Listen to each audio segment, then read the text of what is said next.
Okay, I think we can begin. So, all three of you are new to class, though Kiara joined last month, Anya has done some classes last year, right? And Harshini, this is your first. So, this month the topic is native arts of from different parts of the world. So, like the two of you, Anya and Kiara, now have an idea of the purpose of the class. Harshini, I'll just give you an idea of how Yeah. I like to teach art.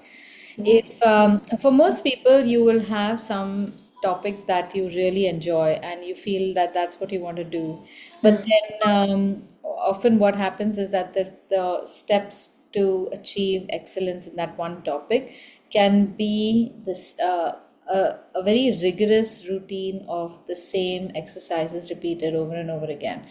And I personally find that a little monotonous. Hmm. So I prefer to build the skill, but while building the skill, also I want to do other things.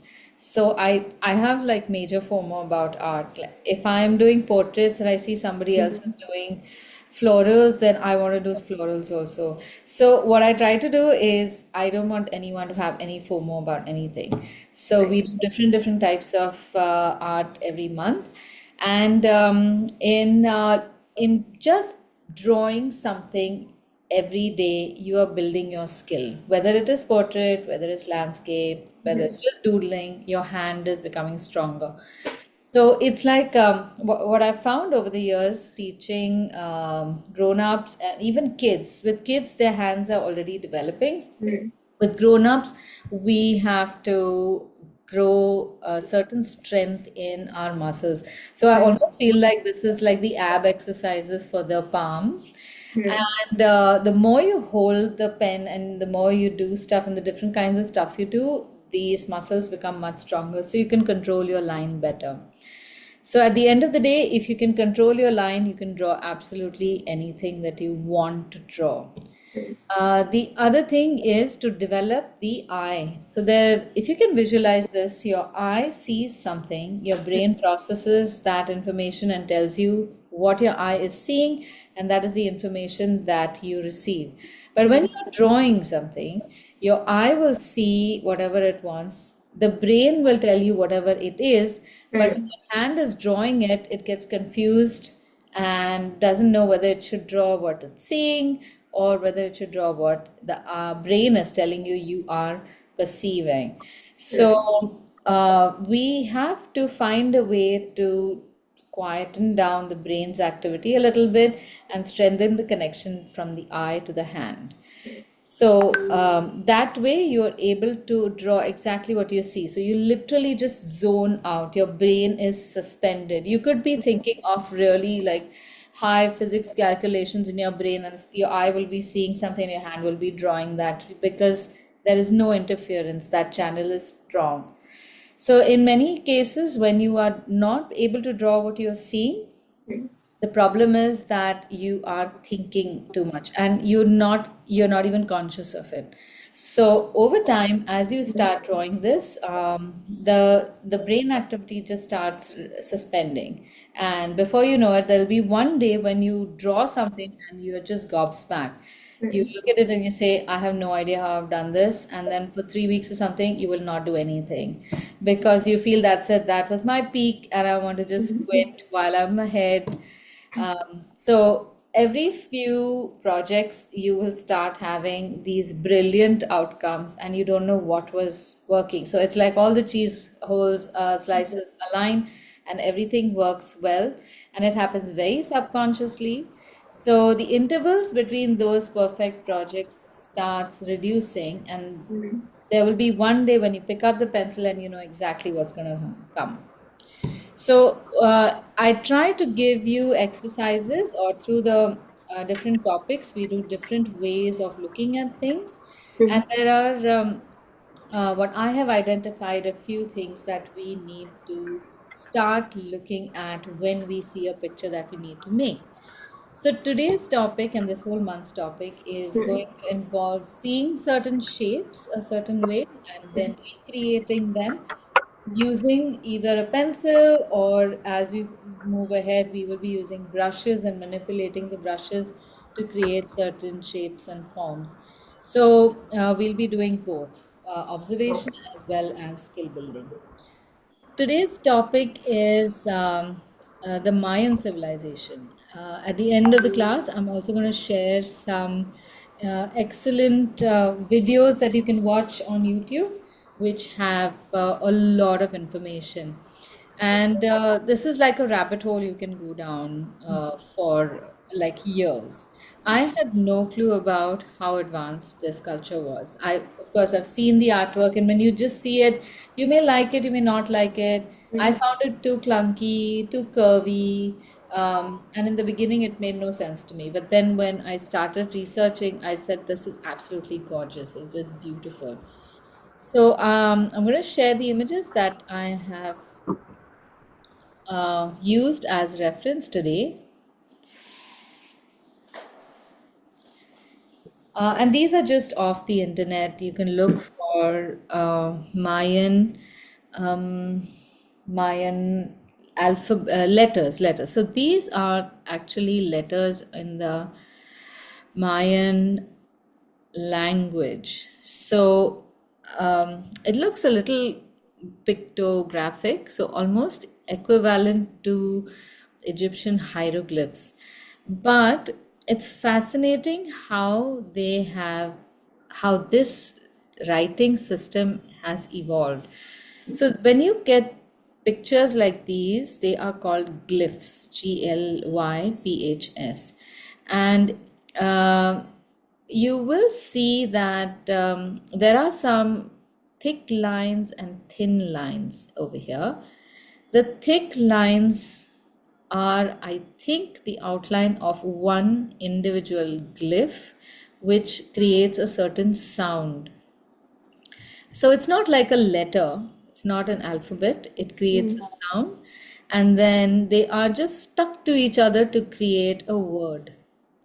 And this could be five different things, like one, two, three, four, five, even six, maybe seven different things, different sounds to create a long word. So I'm going to show you how these glyphs are created, and we are going to write some simple words. So I'll tell you what we'll do in the whole class. We will be recreating four or of these glyphs, or even maybe two is fine. Then we will be painting them like this. This is exactly the same design, the same designs that are painted in three different shades to make the letters look like they are carved in soft sandstone. And this is how many of these letters were found also in the various sites in Mesoamerica. Then we are going to attempt one of these graphics. So this page comes from a book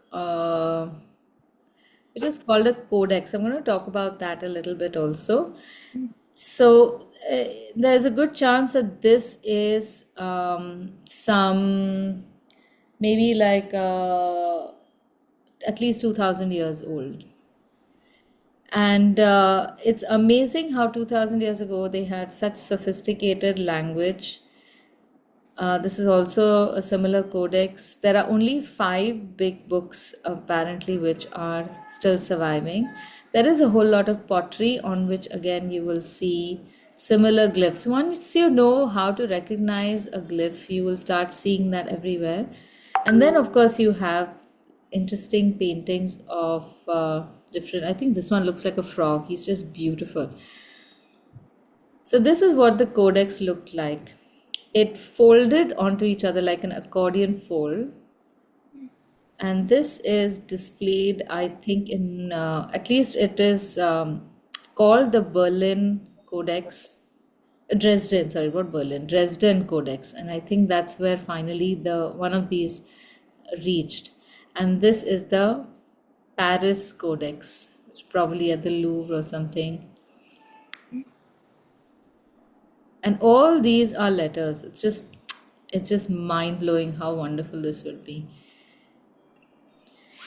So it is said that among the Mayans, the word in the videos, you will also see that writing was obviously considered very important. They wrote a lot of history, a lot of science as well. They were very well versed with the science of astrology, astronomy, and they a lot of accounts and a whole lot of details about which king did what. So all of that was there.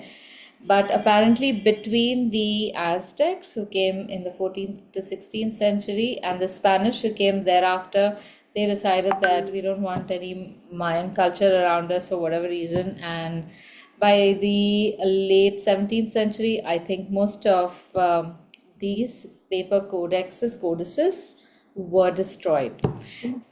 Now, of course, people are much smarter, and we realize that there is so much more that you can gain from a new culture. But at that time, it was almost like infants. You see something, you don't understand it, you say this is the work of the devil, and you just burn it.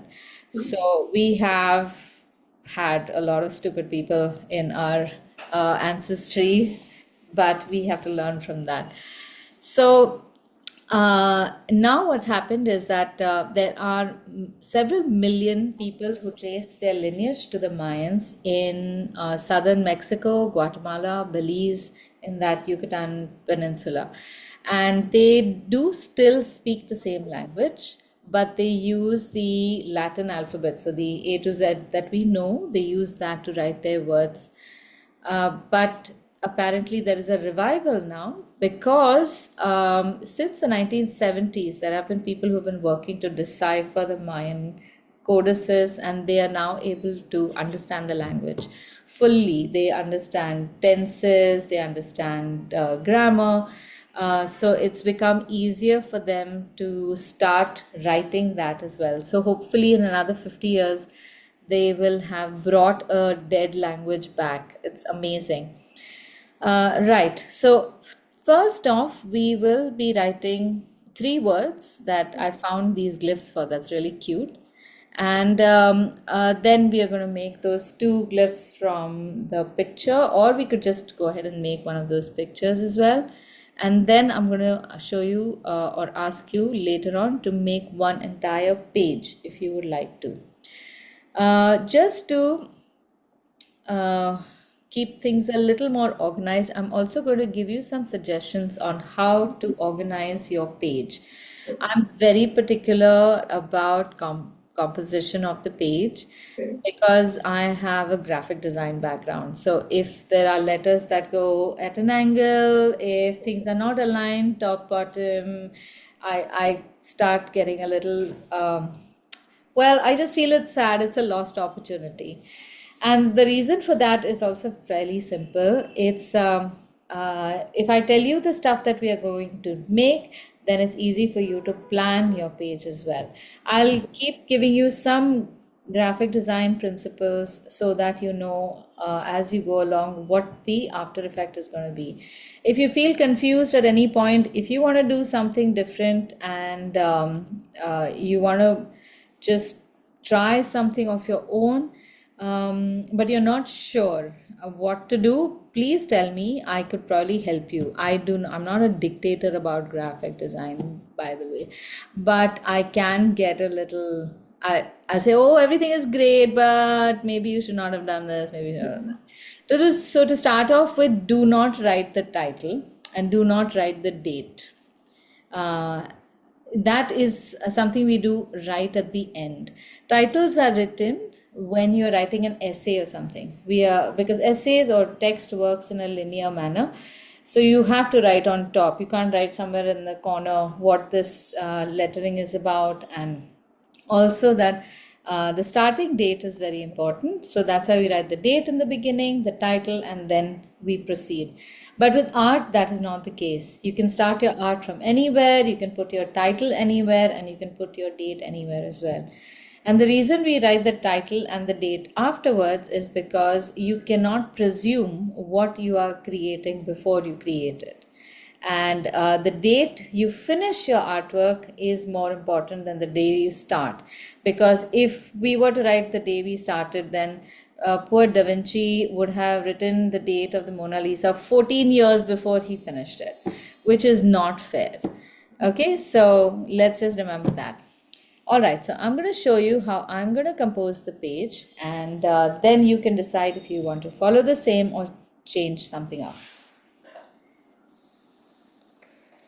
Since we're working on A4 size, we will be doing this entire thing on just one sheet. We won't really feel, there won't be any need to make multiple drawings. But if you feel that you want to draw something just in rough, I advise you to use the back of the page to try stuff out. And trying something out is always good, because then you know what problem areas you might face, and you make fewer errors in your final work. Okay, so the composition is pretty simple. I'm dividing the page into 3 sections. One large section where we will make one big panel from the book. Then we will have in the remaining place, which is about 2/3, we will have 2 small pieces. We are going to write those 3 words first over here. Then we will have a section in the middle where we can either do 2 more glyphs and paint them in sandstone style, or we can do one of the paper glyphs. And then the last one will be this hole. And because these 2 are going to be small, we will have almost a rectangular space filled up over here. That's why we will make the title at the bottom. Okay, and in somewhere over there, after everything is finished, we will find a place to write the date. Date is not important, it's only for our reference. So you can even write it here in the margin very beautifully. That should suffice. Whatever you do, it has to be very beautiful. All right. So the first word we are going to write is going to be the word for food. And I want you to visualize a square about this big, no more than an inch. And we are going to make 3 such squares close to each other, not touching, but close to each other. And in, those squares also are going to have rounded edges. So I want you to just see how I'm making this. Usually when you make a square, we just draw 2 lines, 2 parallel lines, and finish it off. If you are going to draw a square with rounded edges, you are tempted to start from one corner, then go to the other side and do all this, and invariably one of the lines will be crooked. So here's what I do. Draw 2 horizontal lines and then draw 2 vertical lines, but keep a gap on the corners. It's easier to draw a straight line. And then you can join the corners. So this looks a little more clean.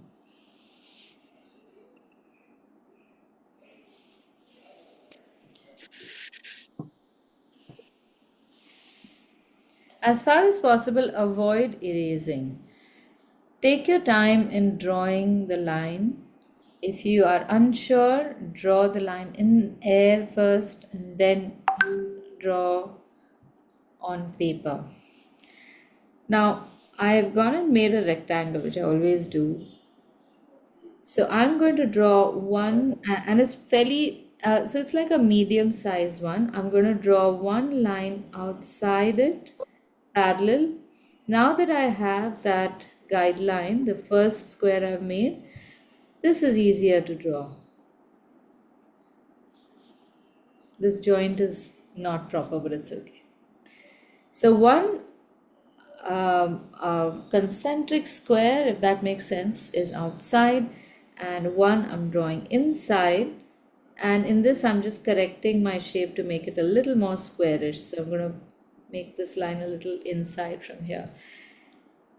If you've got a square, don't do these adjustments. Now, after 3 squares are done, from each corner, just watch this, from each corner you pull in another rounded corner like this, but you leave gaps between them so that this looks like a negative cross inside a square. Okay, and then in the center you make a dot. That's our glyph. All right, do you want to finish this up now? Yep.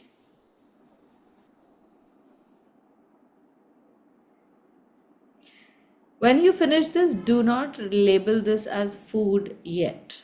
I will tell you when to do that or how to do it.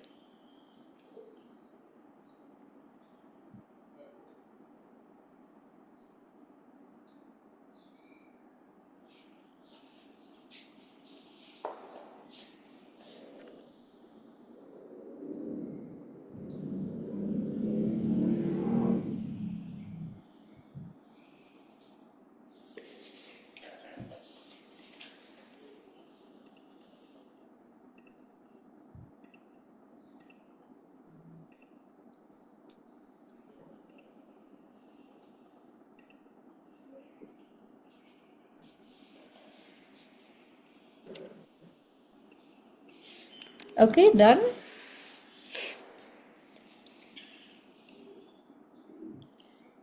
All right, the next glyph we're going to make. Now we have some measurement. The next glyph we make has to be a slightly more horizontal rectangle shape underneath this. So it's not really a square this time. It's like a rectangle, but again, the same rounded edges prevail.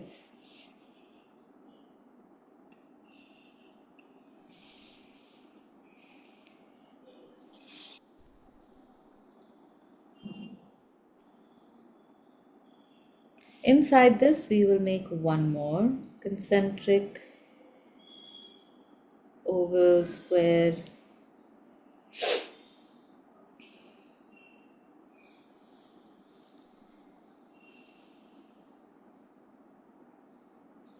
Now on the top right side, not at the corner, just a little below the corner, we will make one very intricate looking shape. So this is going to be made in two parts.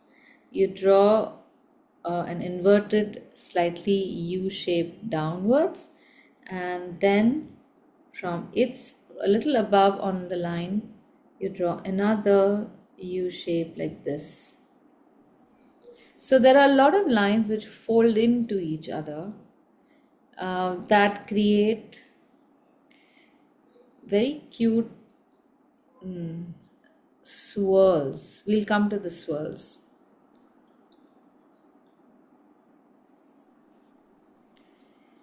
Once you've drawn this from the top part, just on the left of the top bump, you can draw a line that goes outward and bumps down like this.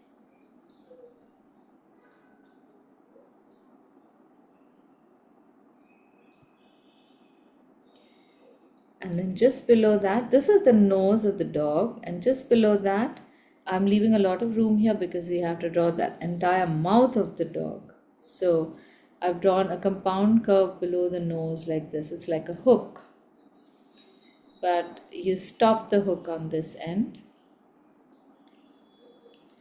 And now attached to the hook shape, we will draw three V shapes which are going to look like the dog's teeth.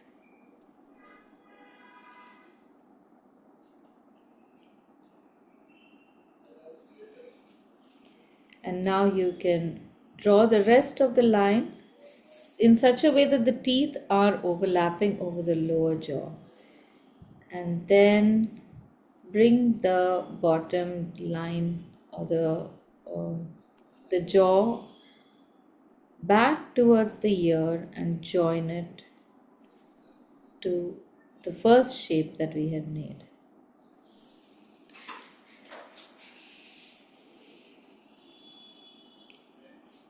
Now in this space, over here we have to draw an eye, and the eye is fairly complicated. So the first shape you make a not a very big shape, make the eye itself first, which is just like this, but leave some room around for some other features. For some reason, these scribes wanted to complicate their life a lot, because I think they must have had a lot of free time on their hands, and they felt, okay, this looks like a dog, but no, I want to do a little more detailing. So my life is not difficult, so I am going to add more difficulty. Once the eye is made, then you make a shape like this, like a little curve on the inner corner, a little curve on the outer corner, and join that at the bottom. So now this dog really starts looking menacing. But this is not enough. Then we will take one line from the top and join it just over here on the bump at the back. Now it looks really menacing. But again, this is not enough. So let's add a nostril over here. Now it looks like it's a real flared nostril.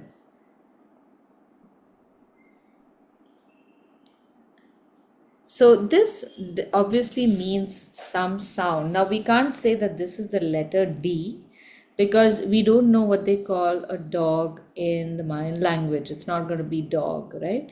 So whatever sound this makes, this is the main sound, and to that you add another additional glyph or two. So we have three different shapes coming on. This could be just one glyph altogether, or these could be three. I'm not very sure. But what you have to do is, right in the center, you make a squarish U shape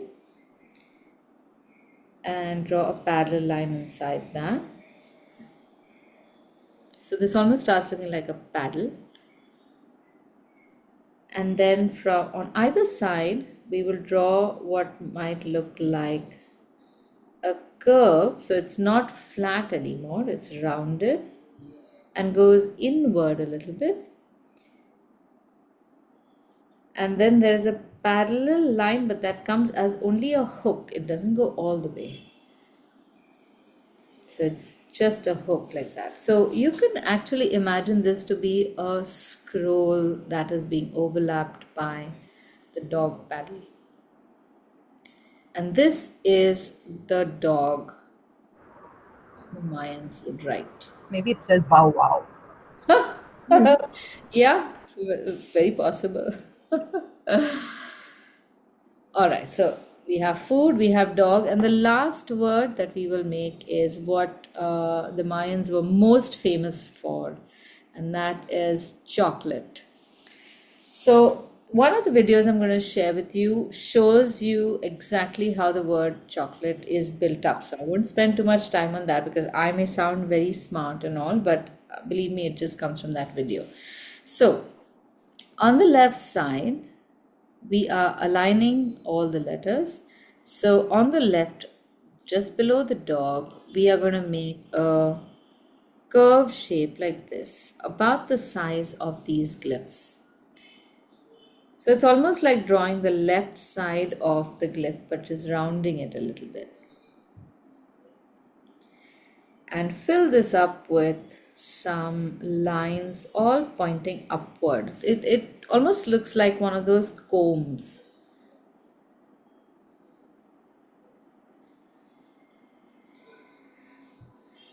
Right. Now on the top, we're going to leave a little room from the middle, just a little gap here. And we're going to draw an inverted curve on top, and with a dip and a small V towards the right, and then it comes right back up to the same height as the top of the curve. Then we are going to draw what looks like a tail coming 2/3 of the way down, because again we have some glyphs at the bottom. And you come 2/3 of the way, come all the way a little ahead of the where we started this, into that gap that we left, and we make two bumps, 1 and 2.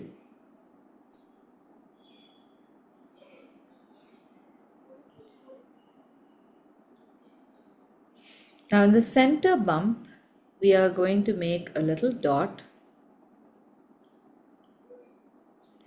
In the top bump, right next to the top bump, we are going to make another eye. But this time this is going to be like an oval eye.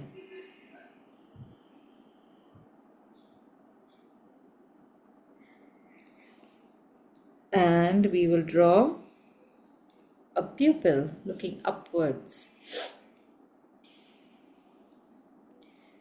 From the right side of the eye, we have almost something like a liner coming outward. And on the bottom, we will draw something that looks like a mouth close to the left hand side. Again, I feel that the scribe feels there's too much of empty space over here. Let me add something. So they add a hook, but hook is not enough, so I'm going to double up on it and make it like a more detailed shape. And then this is looking too blank, so okay, let me just add some more lines. Those lines are looking very nice, so let's just go ahead and add more lines over there. So this was the sound ka. This part, I believe even this is ka, but you can write this as ka as well. Now in the word for chocolate in the Mayan language is cacao. So we are saying the same thing twice. So you don't have to write the same. I think that was a smart thing that fellow did. He said, okay, I'm not going to draw the same thing again. That'll look very boring. So they came up with a very smart solution. They use numbers along with it to indicate a repetition. So on the top left side, you can put 2 dots, which indicates that this syllable has to be repeated twice.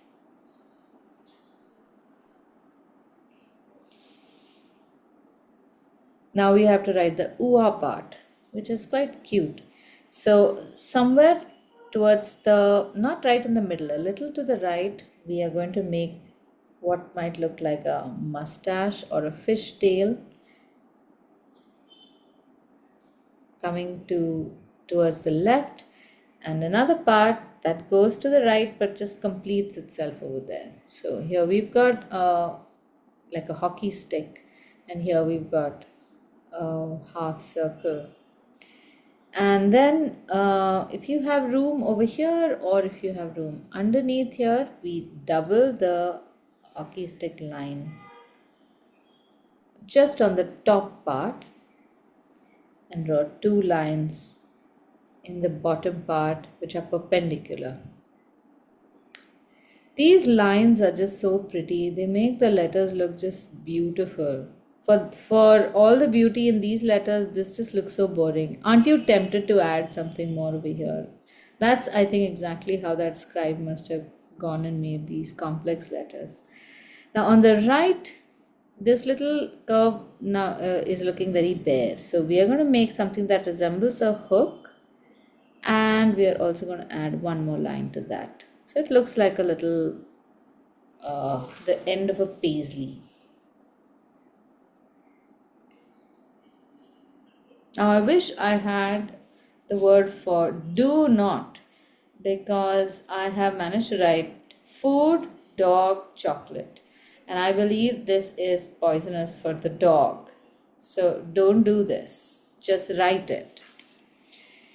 Now, once we've written this, we have to write the words for it. Had we written food, dog, chocolate, we would have broken up the beauty of these letters.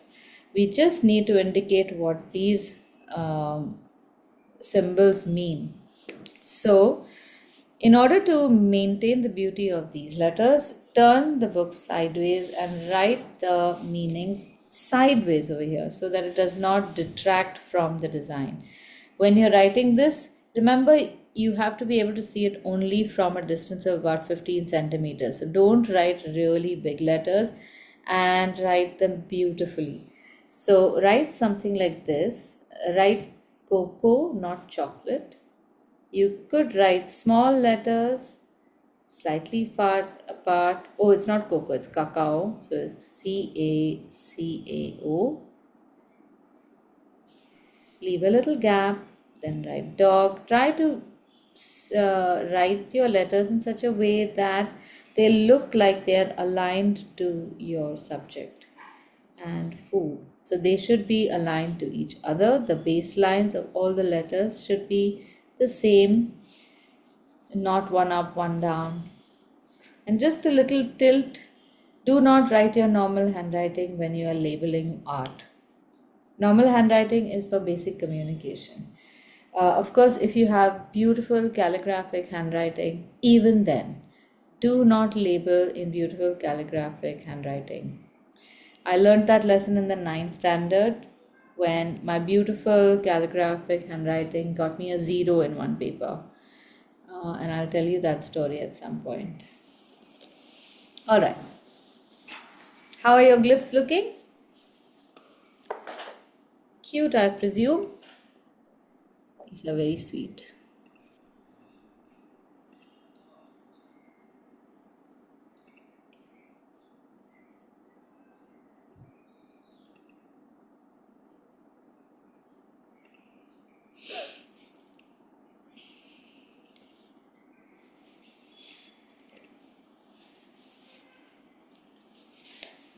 So in the codex, there used to be figures and letters, and the figures would often indicate either a person or an event, and the text would give you the data that was related to that event. Now, in something like this, you would have, like in the bottom right, you have at least two people. One person is holding something, they're following somebody. So, who they are and what they're doing would be written over here. And this almost reminds me of illuminated manuscripts that we've seen from Europe, where you have letters also, but you also have very, very elaborate pictures. I feel, at least in the European context, we know that these pictures were put there because not everybody was literate. Not everyone could read, but once you see the picture, you know what that picture is. So there was a lot of symbolism in pictures. You even now, when you see a painting of a lady in white, and there is a person with maybe a bleeding hands or palms, you know who they are from the context because that has become, they have become their own emoji, right? So there are a lot of or then there is a halo on some pictures. These were in maybe they were illustrated manuscripts of hymnals or book of hours, which were all very Christian based. So their pictures would always have some I guess a saint or someone whose picture, who would have one maybe a red colored robe and whatever. So you knew that this was Peter and this was not Paul or something like that. That way, for anyone who even sees the picture, remembers what the story is about, and they could just open the book and sound really smart, but they have to just see the picture and continue to tell the story the way it is and just pretend that they're reading from the book. So even in this case, it's very possible that that was the purpose that these pictures served. So we are going to try and make one of these pictures. I like this bird a lot, but even these are very nice. I like this little, I don't know what it is, a man or a jester. He appears again over here, the same face, but on a snake now. So we have this page, then we have this page. So I want to show you, or we can draw this frog also. He's so cute. Oh my God. Do you want to try drawing the frog? What do you feel like? The frog looks really cute. We should try now. Yeah, I All right. think so. It's very Let's cute. take it. Let's give it a shot. I've been wanting to draw this for a long time. Really complex. Yeah, so let's just study this for a minute and see how complicated it is. Anything you need to draw, you just need to know uh, four things. You need to know what shapes you have to make, what size you have to make those shapes, in what proportion you have to make those shapes, and where you have to place those shapes. That's it. So, in this case, if we were to start from the center, you don't start with the final line. You will always make a guideline for the shapes. So, you have this big bulbous oval on top of which you have a small oval, then you have a triangle, another triangle, or a triangle next to a rectangle, so on and so forth. And you make these shapes first, and then you start embellishing them. So, the a common mistake that beginners often make is that they will start from the top. So, you'll start from like the top left, and you start with the final line, and before you know it, your this little glyph has either become too small or too big, and everything else has gone out of proportion and gone for a complete toss. So, what started off looking like a cup looks like a flower pot. So in order to not have that happen, I'll show you how you can draw this and divide the space. Let me draw this on screen first. So just observe this. We have some proportions in place, right? We have, oh, sorry. Let me get a straight line going. So we have the proportion of the glass itself. So this is a square. And I usually like to start with a square because there's no ambiguity about whether it is uniform or everything is uniform in a square. This is how generally grids are built, and then you can draw from the grid also. But this gives you a starting point. So now you know that you can make an oval shape somewhere. Oh, where am I? Yeah. Suppose right in the center you make an oval shape like this. I think my color can be lighter. So look at how it is cutting the vertical and horizontal half line. Then you have the bottom oval somewhat like this. You don't need to go into the mouth. And then from this V shape itself, you have another V shape coming out and another V shape. So being able to see these simple shapes in all these complex shapes is the first step towards objective observation.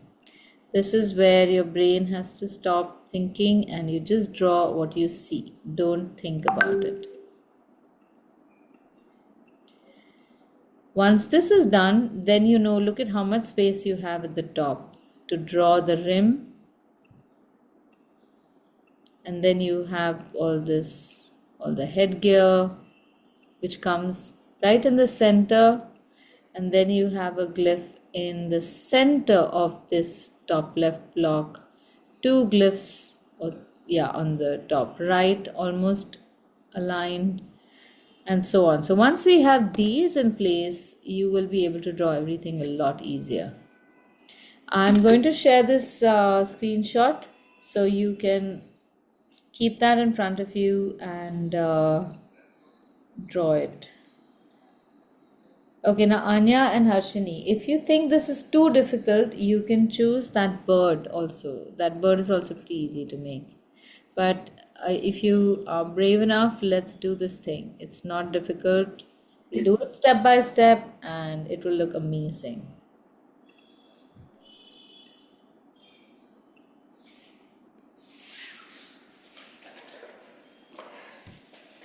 Alright, I've shared a picture with all the markings. We'll first make the guidelines. So remember that you need to spend some time looking at the blank paper and visualizing what you want over there before you start drawing. The biggest mistake we make is first we start drawing and then we'll take an eraser and erase that 50 times and then destroy the paper.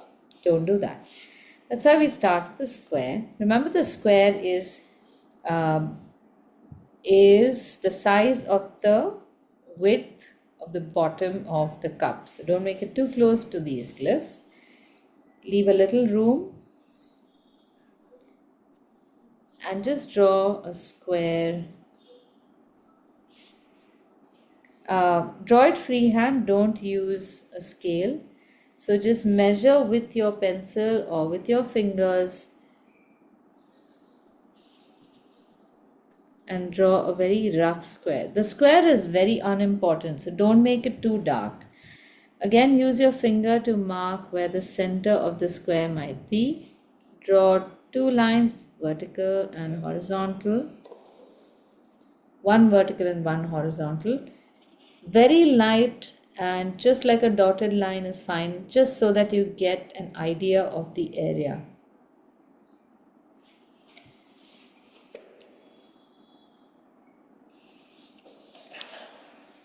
Now the cup seems to be largely straight in the bottom half. It's not even turning. And then it comes upward a little bit. It's got a very weird proportion, I must say. And it is believed that the Mayans did not use a wheel, yet they managed to do a lot of things like pottery or building big stone structures without using a pulley, traveling, and everything seemed to have been just done with hard labor. Okay, now just below the top of the square is our lip. So the lip should be made like this. Make it slightly away from the edge. Leave a gap at the edge. The concave line should not touch the edges. The outer edge should make the convex shape so that this cup instantly looks like a three-dimensional figure.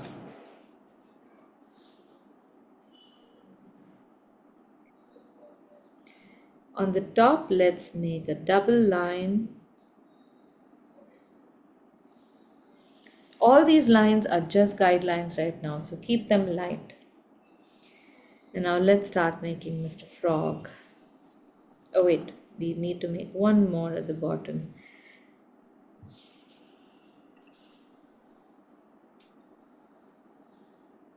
Right, now we have our space for the frog. So let's make an oval over here. That's the head.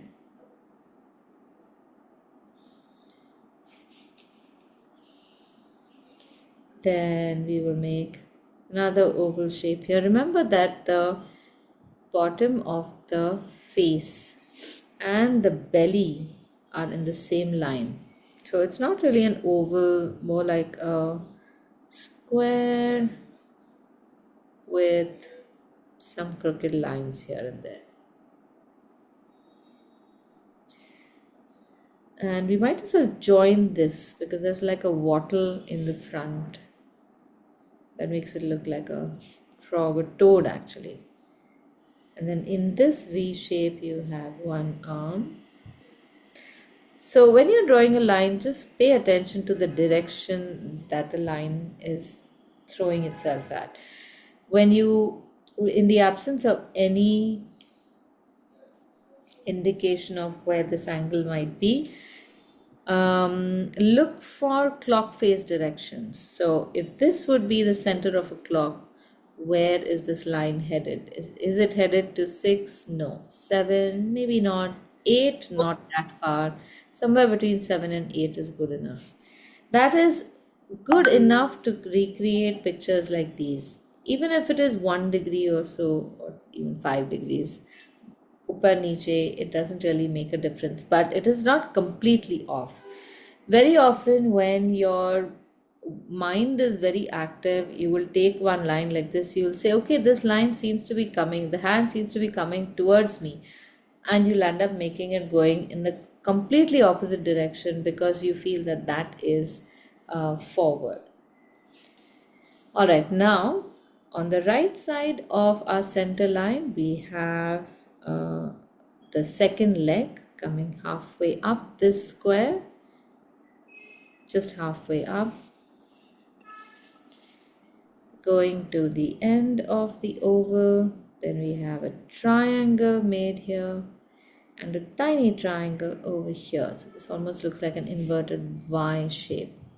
And then we may as well join the bottom, literal bottom.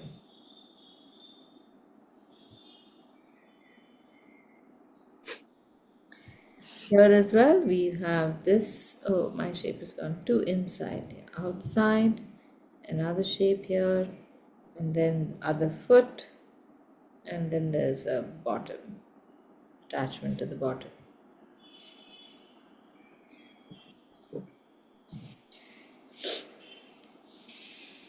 Then on the right side of the head, we have a glyph or a shape, God knows what that is. Then from there, we have the back of the toe, and we then have where the neck is, you have an L shape, that is the hand of the toe. And the hand has been drawn with such detail. We are just going to draw it like this, like a curve within a triangle. So this is our triangle and this is our curve within it.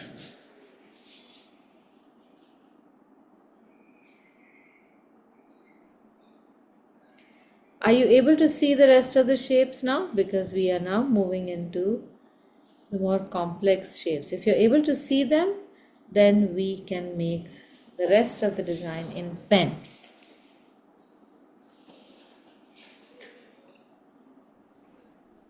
Are you able to see? This much is enough. Shall we now go to the pen? Because if this looks proportionate, and if within this we can make the remaining features of the toad, we don't have to make it in pencil. We can just jump in with the pen. Shall we? I hear hesitance, the sound of silence. Okay, I'm going to make it in pen. And if I goof up, then you all will have saved yourselves. And if not, then while I'm making it, if you feel confident, then you can switch from pencil to pen. Because you don't want to have too many pencil lines. Unless, of course, you want to just draw the whole thing in pencil, that is perfectly fine too. So here's one strategy that you can do. Like we do in school, draw the first few lines in pencil. Now I have switched over to the original image without the guidelines. And this is what I see. A very interesting shape. He's got a dotted line for the bottom. We just make a straight line. And a teardrop shape. That's the opening of the mouth.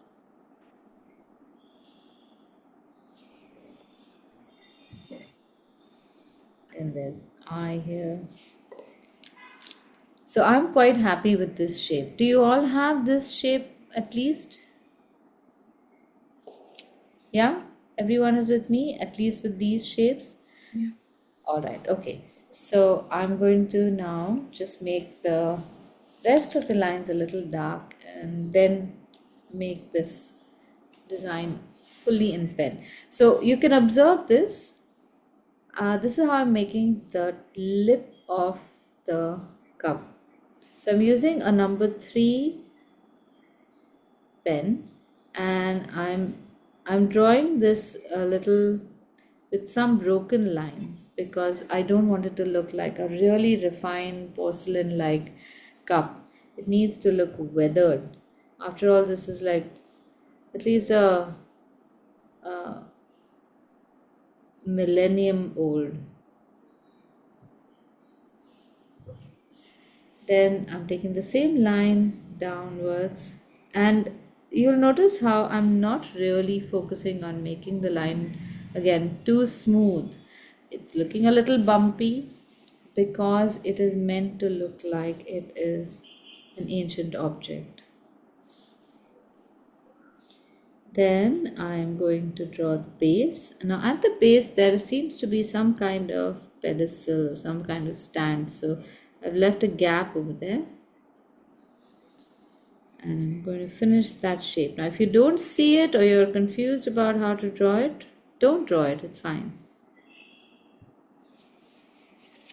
It might look a little odd also. There might just be two or three, of which two are hidden.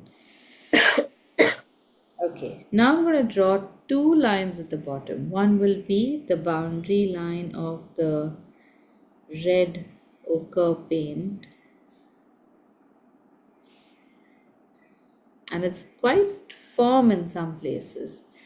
And then above that, I'm going to draw another line which is broken in other places parallel to the first line. So here we will have red color, and above that we have black. And like I explained earlier, we don't really need to start the design from the top always. You can start from any place where an object is overlapping everything else. So in this case, we have the leg on the right hand side, which seems to be in the foreground. All objects which are in the foreground will be touching the bottom or slightly lower. So here we have the foot. I'm now adjusting the foot, bringing it slightly lower and drawing it like a curved line going like this in the same place that I have drawn it before, just a little longer. And very, very beautiful calf muscles this creature has, I must say. And then its bum. And bringing that line upward just a little bit. There seems to be something over here. So I'm not going to draw that. Then we'll draw the hand. So we have, it's such an interesting picture where we have a frog-like creature with human-like hands. I wonder what this signifies. So when I'm drawing this, I'm trying to keep my proportions like I see in the picture, but as you can see, my forearm has become a little too thin, but I will not fret about it so much. What is important is the forearm, the hand has come exactly where I wanted, which is underneath its throat. So here now I'm going to draw the throat. I can't help but feel that even these artists must have used some kind of pencil or charcoal to make the preliminary shapes and then draw the rest. The front of this thing looks a little bit like Jabba the Hutt. I mean, the whole thing actually looks like Jabba the Hutt from Star Wars.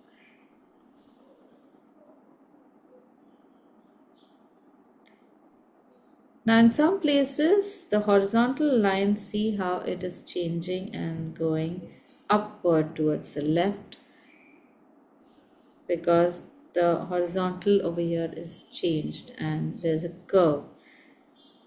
So, if you are looking at this and your brain is interfering, you will be very uncomfortable making this line pointing upward.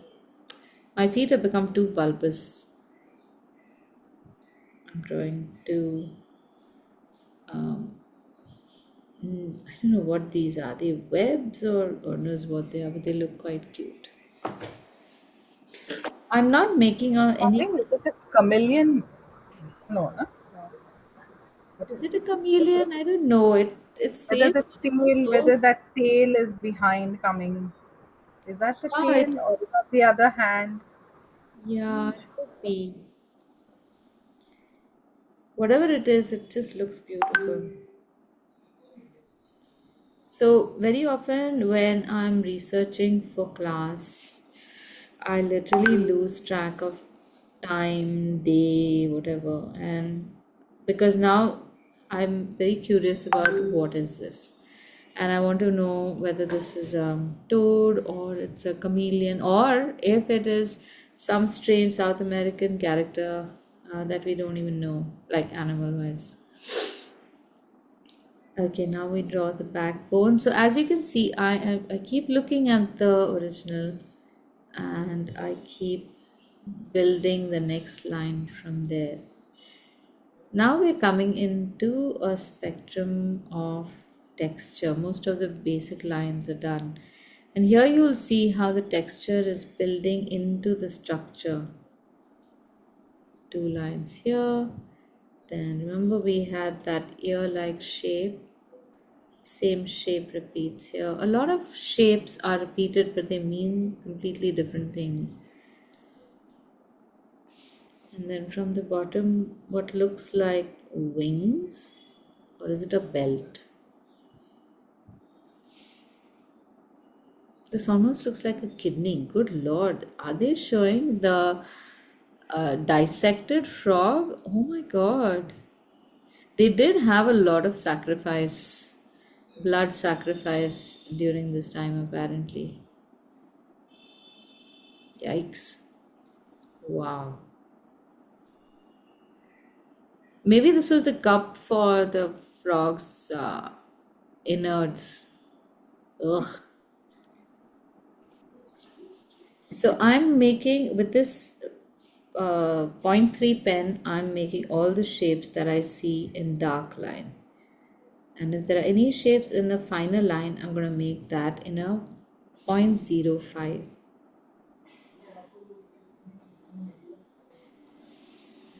Okay, now beyond this point, I guess we're all on our own because I think you should be able to see these shapes quite clearly.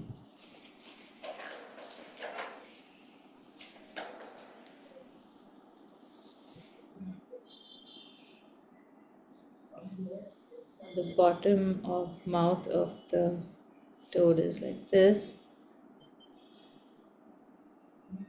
with a curve. I'm going to draw the eye in this pen.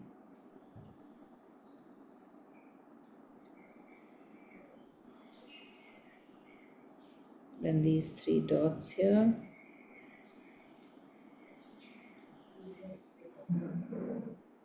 This thing on the top of his head could also be corn because uh, in one of the videos I saw that corn was cultivated by the Mayans. There is no, um, there's nothing in nature which looks like the corn. So you can't trace the origin of corn to grasses that look familiar. Although it is a hybrid grass only, but it was hybridized by the Mayans for many centuries.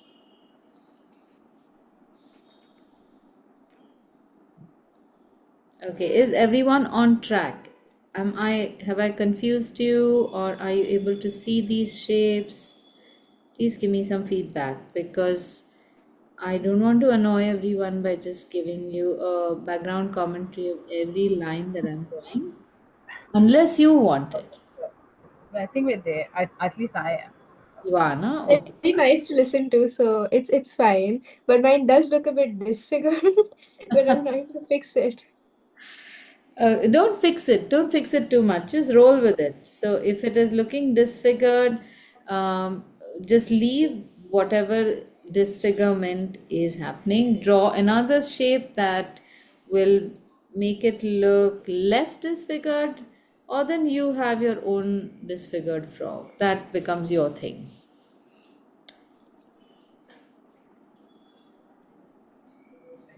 But you should know that in anything handmade, this often happens. The same artist, again, if they were to make what they made before, there's a good chance that they won't be able to replicate it.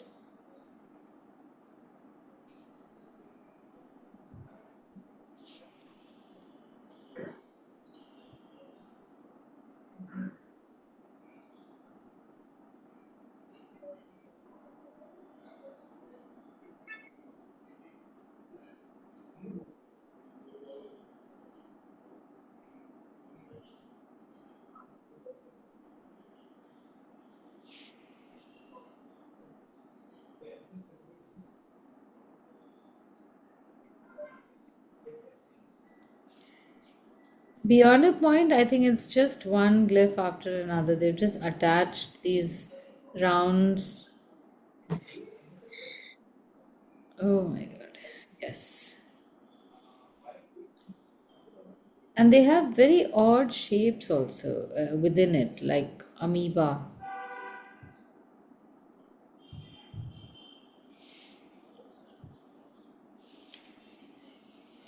And they have a lot of glyphs which look like faces. This one I recognize also. Just 2 days of research on Mayan literature, graphics, glyphs, and I'm able to see something I feel I recognize. I guess that is what makes pictographs so much easier to understand.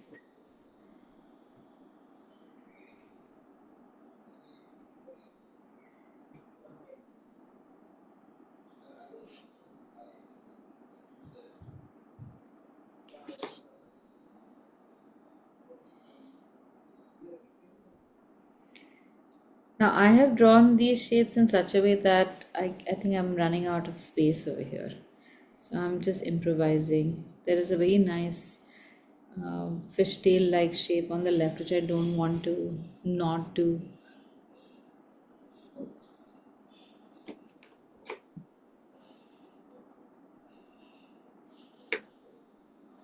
So wherever you have a broken line, make a broken line.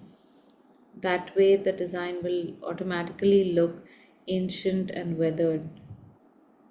And you can do that in pencil as well. Uh, if you are drawing this in pencil, then you can also partially erase or at least blur, blunt that line.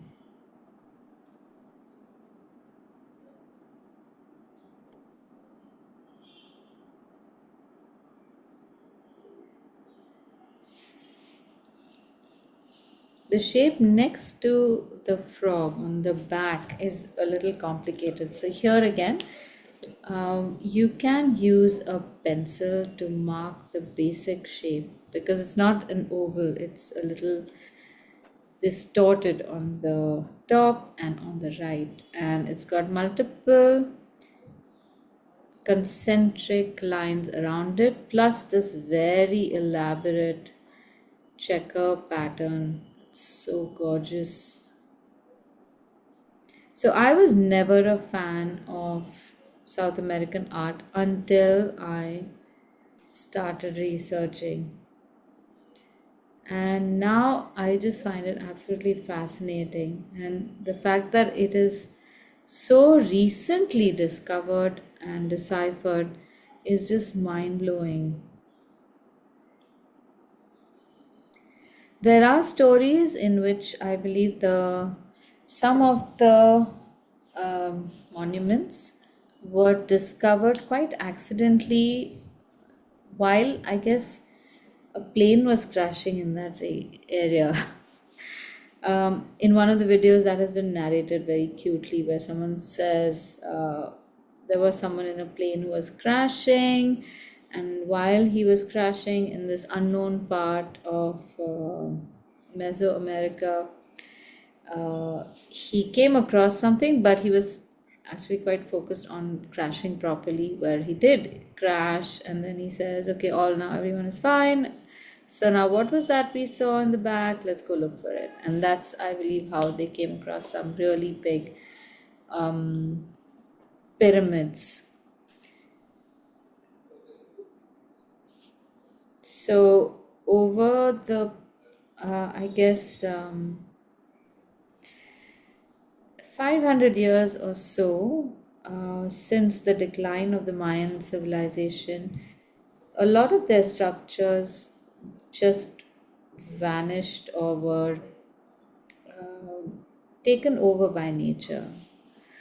So, as people moved away from those regions and those temples lost significance due to, I guess, drought or war or several other reasons, they went into complete disrepair and eventually just nobody went to those temples anymore. But I think they were also a very pious culture. They had lots of gods and they had lots of I guess belief in the supernatural, and a lot of celestial events were significant for them. Like there's mention of some eclipses, and when they had these eclipses, which I believe they could also predict, they would have big ceremonies in which they had human sacrifice. If you would like to see more of this, there was a very beautiful movie made many years ago. It's very brutal because they show a lot of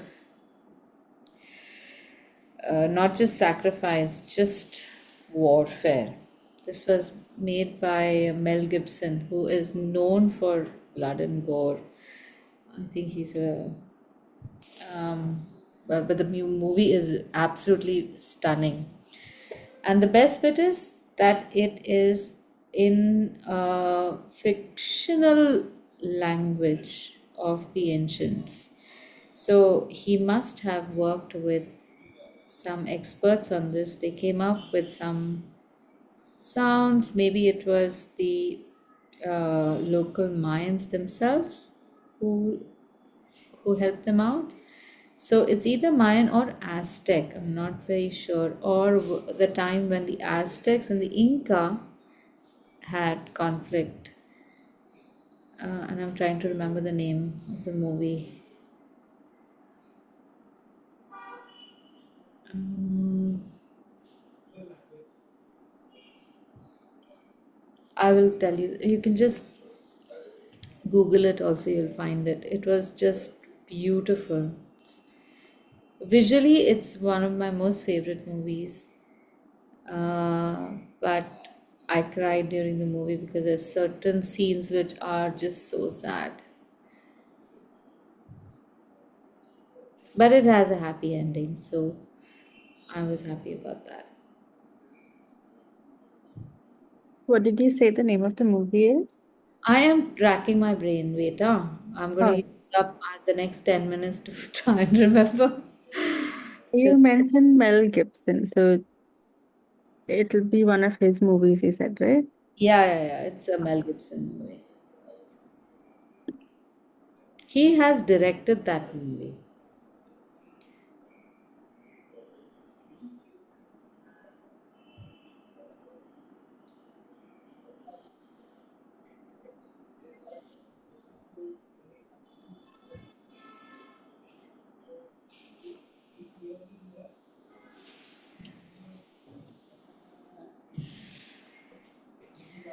I'm sure I'll wake up in the middle of the night and I'll remember the movie.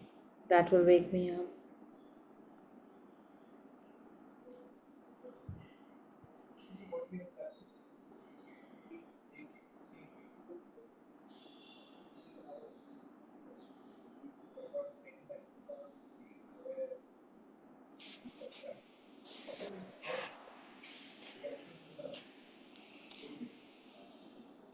On this side of the belly, if you're drawing this in pen, there's some very lovely texture, but it's very subtle.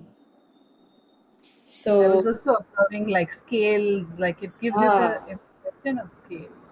yeah, and it is so detailed. It almost looks like those textures made by miniature painting artists. So you could just make this texture by barely touching the pencil or pen and indicating the texture, that's it. And then you can draw a few lines coming inward with a very light hand, and so you'll get a very dry pen effect. And if it's not happening in pen, forget it, draw it in pencil. There's no problem. You can always mix your media.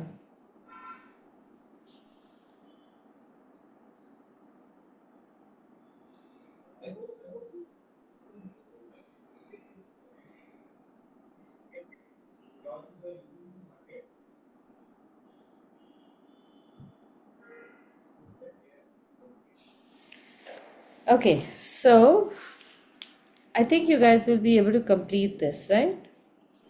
The design at least. So I'm going to show you the painting. I can make the design on top of the painting also, but I want to show you how to paint this thing. We have just about 5 minutes. I might go over another 5 minutes. I am removing the guidelines.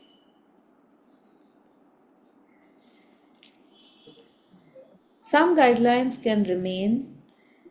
Just remove the straight guidelines. Any straight lines look a little odd in pictures like these. And I'm going to ask you to just watch this part. Don't paint with me.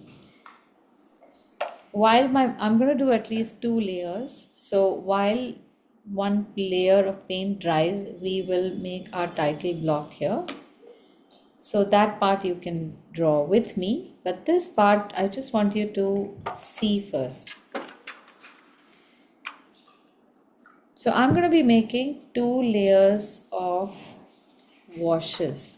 When you're making a wash, you need to make adequate medium. So either in the lid itself, or you can use a palette and create the color you need. So I'm using yellow ochre. I'm going to write the colors down over here in our composition. So you don't need to write it yourselves right now. I'm matching the color a little bit. This is too bright, so I will add a little bit of cobalt blue to that. And that will make it a little dull. This should do. And I'm adding some water to it. To make the wash, I hold the book at an angle, load my brush up. It's really full, and use that to now just stain the paper. So I'm just pressing my brush down, and don't go over and over the same thing again. Keep moving forward. I'm adding a little yellow ochre because that blue was a little too intense. So as you can see, I'm just pulling the color down to bring it into contact with other parts of the picture. If you are actively painting, this is the action I find people doing. You'll hold the brush very close and you'll do something like this. And in the process, parts of your picture or your paint will dry sooner than the others. You want to just stain the paper as evenly as possible. And in order to do that, uh, because we've held the book tilted, the bottom layer of each part that I'm painting will remain wet till I use it. So this is the first layer on which, while it is still wet, I'm going to add a second layer. Now don't do this with me, but you will see the recording of this, so you can do it later on also. But I want you to observe how I'm holding the brush and where and how lightly I am adding the color. So as far as possible, no repeats, and just spread the color outward. Now this can rest because I need a sharp line of the ochre, of the burnt sienna color that I'm going to put a second time round. So here's where I will write the colors. I'm going to write them one next to the other with the colors written below them. So this is color number 1. That's yellow, ochre, and cobalt blue. I can write the names right below this. Yellow ochre. Again, this is only meant for me or whoever is going to see this picture. So we don't have to make it too large. It can be minute in size also. It's only to keep a record of how to mix certain colors. You can arrive at this color in different ways. This is not the only way of creating this color. Now the remaining colors are also going to be coming underneath this. So we have so much space left for our title. Our title is going to be Glyphs of the Mayan Civilization. So we will leave about 1 finger space from the bottom and first mark the base where we will write civilization. Keep the line freehand. Don't draw, don't use a scale for this. The word civilization has 12 letters. So once we have identified the edges, like the edge of this design must align with the letters here, and this should align over here. At least this much or lesser than. It should not go further. Now to divide this space into 12, here's how I do this. Keep your finger to identify where would be the center. Now we have divided this space into 2. Then we will divide that into 4. And these we will divide into 3 parts each. So you have 1, 2, and you can do this visually. I can already see that some of them are becoming too big.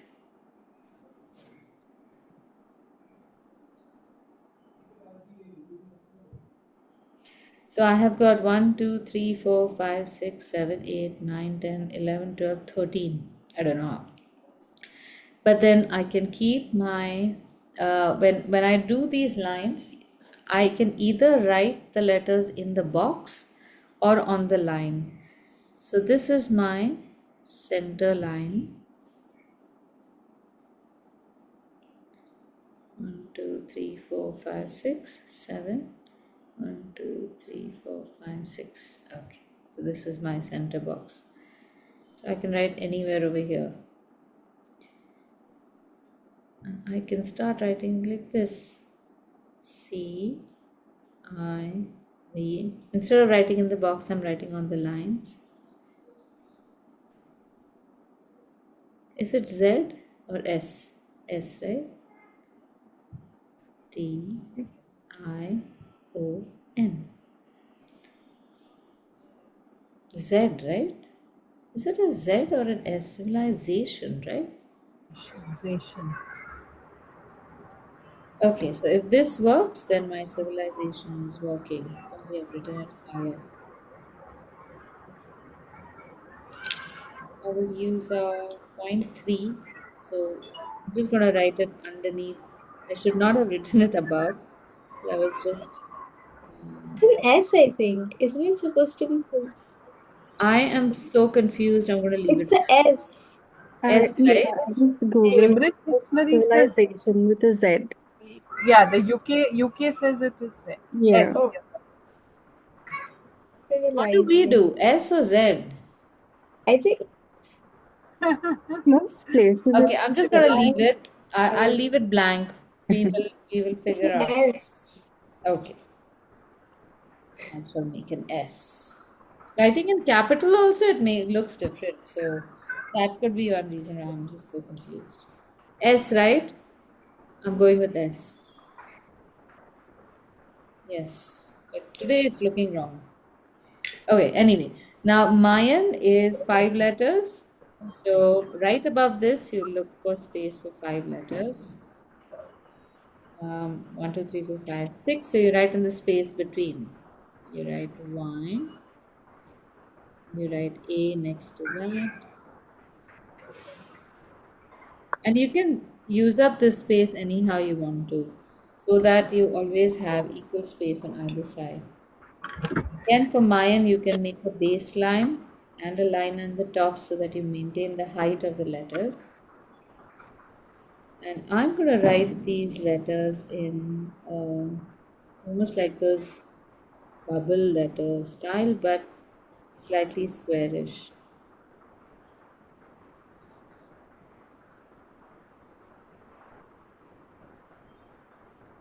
I don't want to write all the letters in this style because then everything will look like it's a bit much.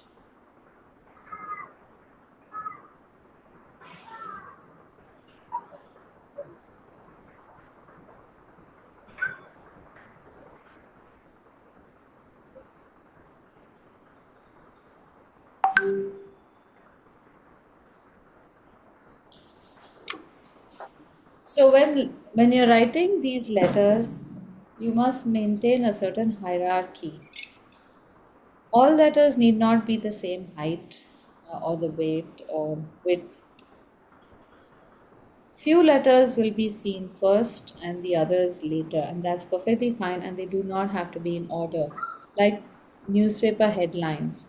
You see the headline first, then you see a small blurb about the news. Very often, I've just read the newspaper with headlines and blurb, and headlines and blurb, or captions underneath photographs. Now, above this, we can write in a smaller form glyphs of the Mayan civilization and maintain the space between the lines so that it doesn't look too odd. And in this case also, you can divide the space such that that whole phrase fits in. Glyphs of, so GLYPHS, glyphs, then space, of, space, and THE, the. You can go through all of that or just make some basic shapes. GLYPHS space OF space TH. No, it's going out. So I'm just going to crunch them all together. And I'm going to write them a little small as well.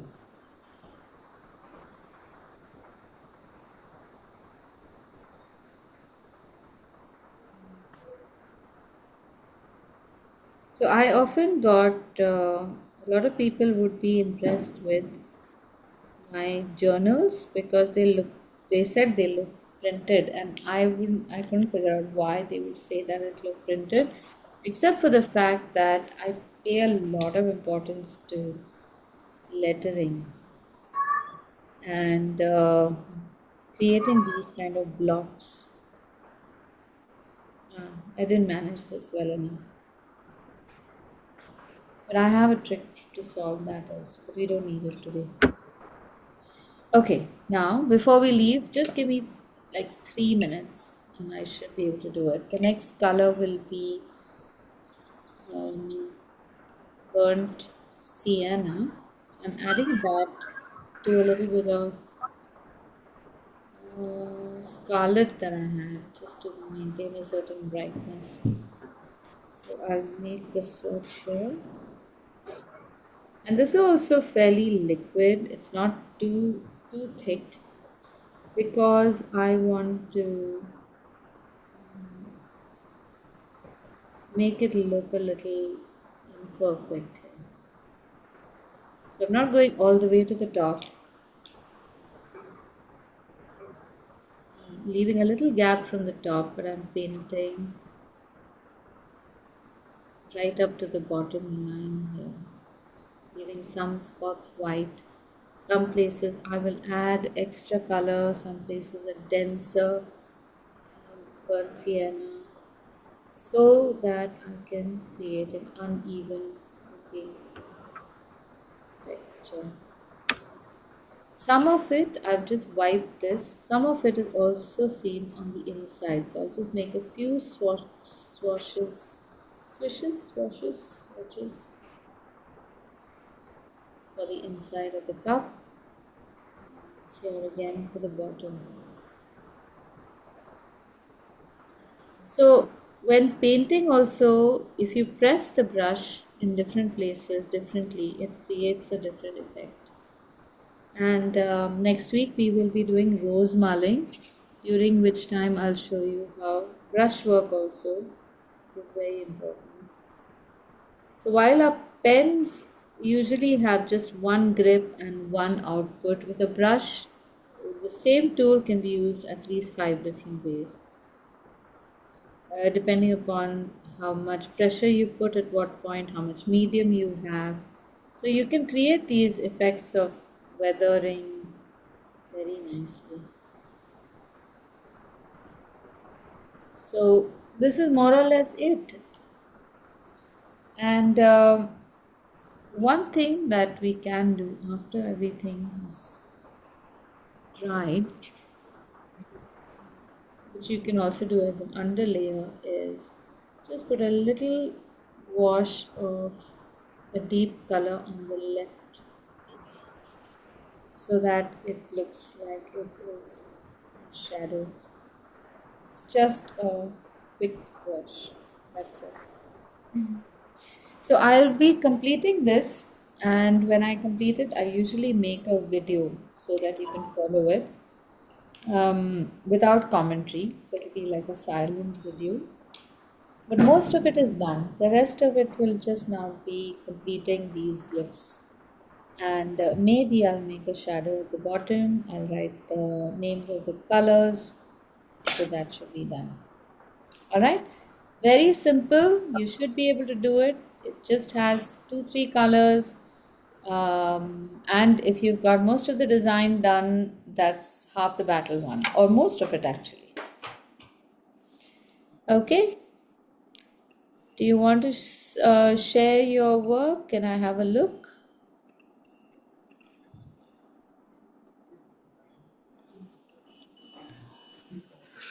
Oh, how cute.